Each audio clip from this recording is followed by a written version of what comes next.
directions of motion of a particle when it is moving in a plane with uniform acceleration. And we have derived these three equations.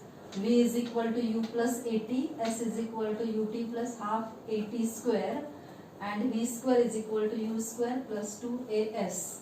All these equations we have derived in vector form.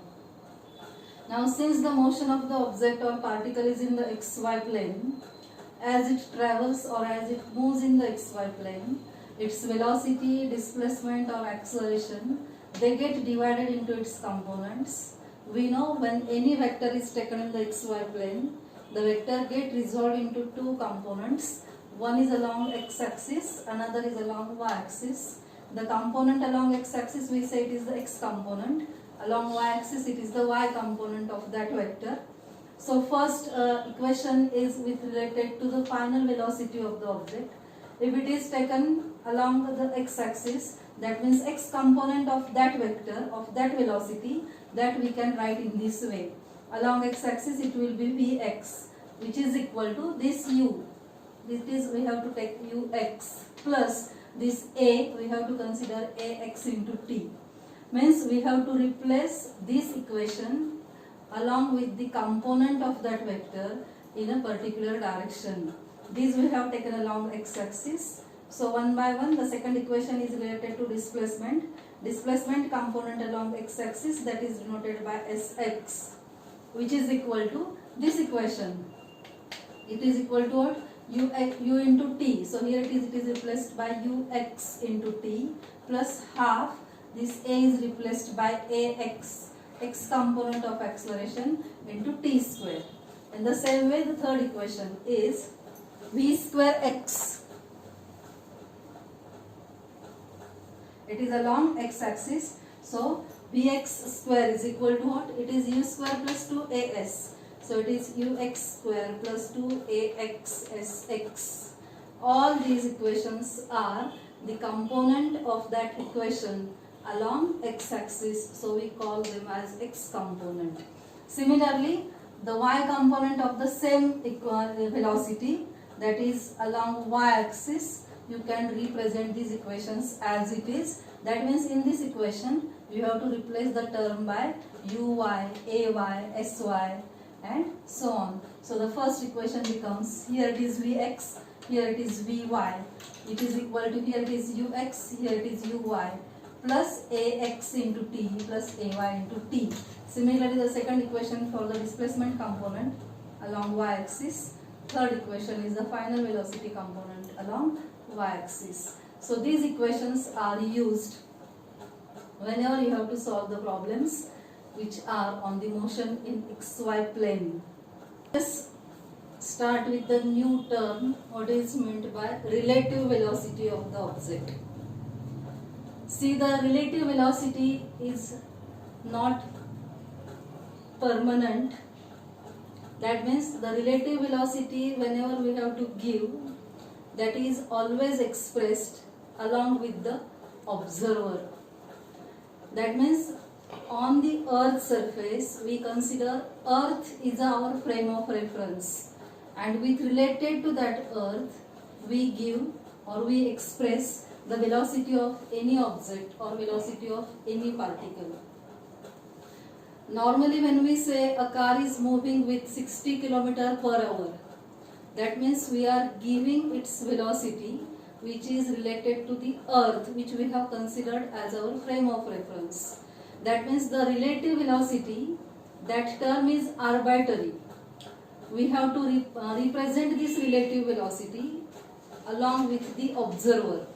So observer we have to consider it is in the state of rest, as we consider normally the earth as our frame of reference, and with related to earth we express the velocity of the object which are situated on the earth surface. So whenever we have to find the relative velocity in between the two objects, we have to consider, suppose two cars A and B, they are moving along the straight level road in a same direction with uniform velocities. Let VA and VB be their velocities with which they are moving along the straight level road along the same direction with uniform velocities. So we can represent them as by vectors. VA is the velocity vector for the first car A. VB is the velocity vector for the second car B. If these two vectors are represented by the two sides of the triangle, then the remaining side of triangle, which is drawn from starting point, end point of the first vector to the end point of the last vector,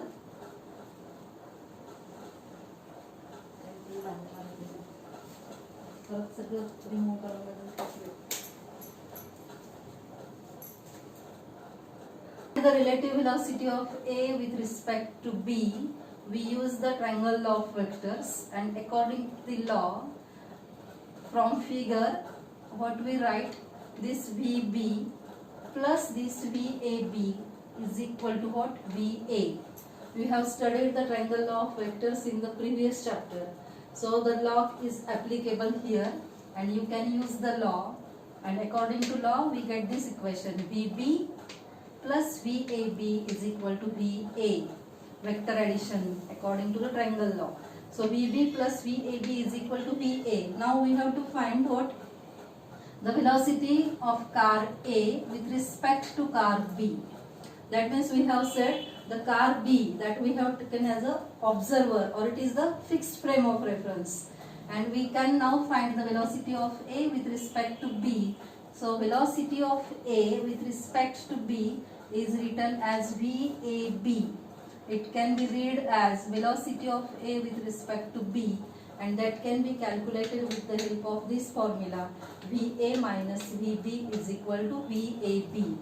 The terms are rearranged in this equation. So we get the relative velocity of A with respect to B, that you can write as VAB, and it is equal to VA minus VB.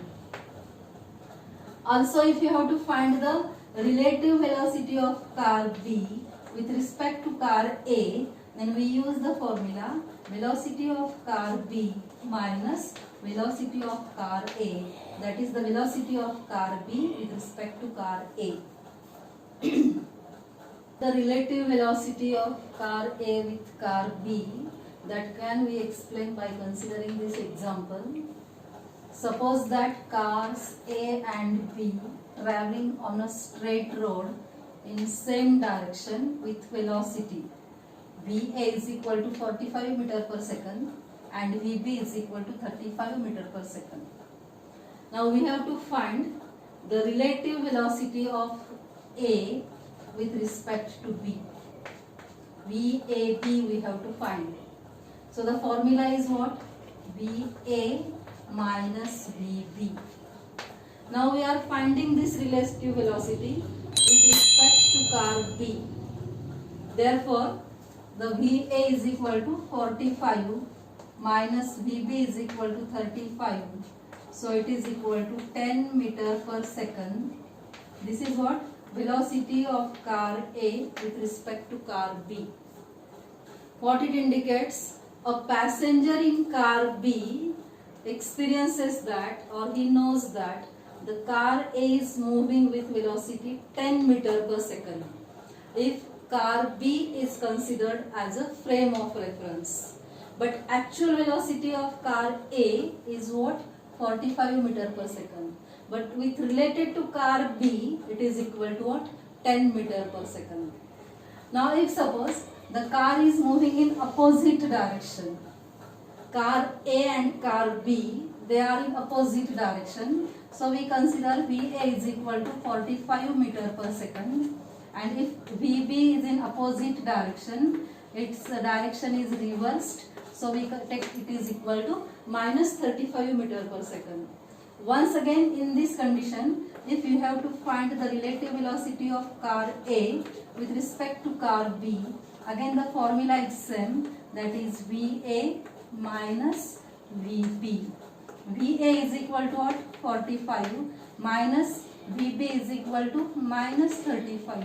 So it is equal to 80 meter per second. the car, this is what? The relative velocity of A with respect to B. It comes to be 80 meter per second if the car B is moving in opposite direction. That means the passenger in a car feels that car A moves with speed 80 meter per second, but actual speed of car A is what? 45 meter per second. So this is the difference when the car is moving along the same direction, when the car is moving along the opposite direction. If the car B is taken as the frame of reference, with respect to that car, the velocity of A with respect to B is equal to 10 meter per second, but its actual velocity is 45 meter per second. When the car B moving in opposite direction, then its relative velocity of A with respect to B comes to be 80 meter per second. That means the passenger in car B feels that the car A is moving with 80 meter per second, but the actual velocity of car is what? 45 meter per second. So in this way you have to calculate the relative velocities.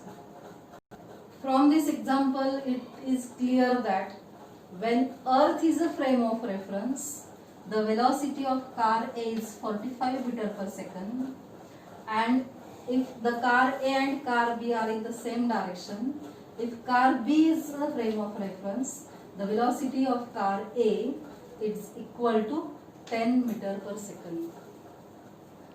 Start. Again, the velocity of car A when the Earth is a frame of reference is 45 meter per second, but when the car B is a frame of reference, then velocity of car A with respect to car B is equal to 80 meter per second. One more example again. Let's suppose VAB is the relative velocity of A with respect to B, that we know. VBC, it is represented as relative velocity of B with respect to C. VCD, how it can be read? Relative velocity of C with respect to D. Then we have to find the relative velocity of A with respect to D. These terms are given and we have to find the relative velocity of A with respect to D. So according to formula, how we write this? Relative velocity of A with respect to D is equal to velocity of A minus velocity of D. So in this equation we add and subtract these terms VB and VC. So VA minus VB plus VB minus VC plus VC minus this VD. We are adding and subtracting the same terms, so there is no change in this equation. This will remain as it is. But here it is, this VA minus VB, what it represents? Relative velocity of A with respect to B. VB minus VC, what it represents? The relative velocity of B with respect to C. VC minus VD, what it represents? Relative velocity of C with respect to D. So in order to calculate the relative velocity of A with respect to D, we have to use this formula. Relative velocity of A with respect to B, relative velocity of B with respect to C, relative velocity of B with respect to D.